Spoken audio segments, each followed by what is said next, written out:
large cap on a relative basis is uh, undervalued compared with the mids and smalls, where you've turned in such a decent return. In your portfolios, I don't see a private bank, I don't see an auto stock.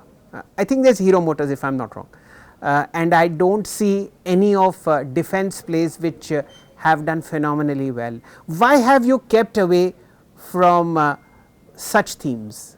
So in our framework, one of the themes is that, we have to avoid hot sectors in the market, and defense has been the best performing sector. But if you look at defense companies today, you will find companies trading at 20 times revenue, or 10 times revenue is a threshold. So as a, growth at a reasonable price sort of a framework, we don't tend to invest into anything wherein, price to sales is northward of, 10 times basically. So that is point number one. And one of the things that I have learned in my earlier, sort of investment avatars is that, money is also made by avoiding errors, and it is a very, very important point as a part of our framework, that the lesser mistakes that we make also makes money for investors, right? So one has to stay, very disciplined across market cycles. We have held, having said that, we have held, Bharat Earth Movers in the past. It is a company wherein we made money, but at the same time, it is our job as a fiduciary of clients' capital to stay disciplined, as a lot of things are happening.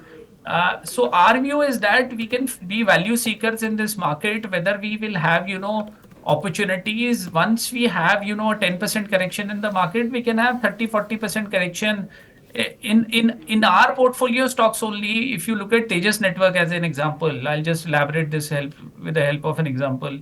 The stock was languishing at 550 rupees for the longest period of time. It was in a very, very tight range, 550 to 700.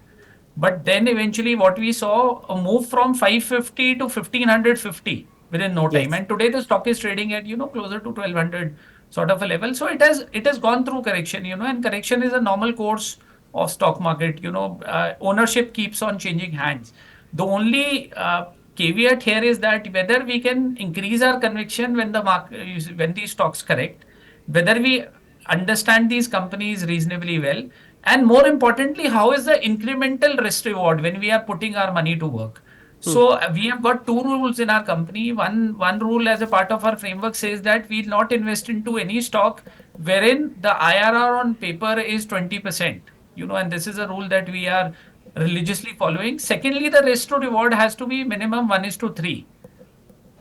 And by Okay. that, I essentially mean 10% downside to 30% upside. And if we find 1:5 risk to reward, we size. If we find 1:10 risk to reward, 100% upside to 10% downside, we mega size. So that is how we think about it.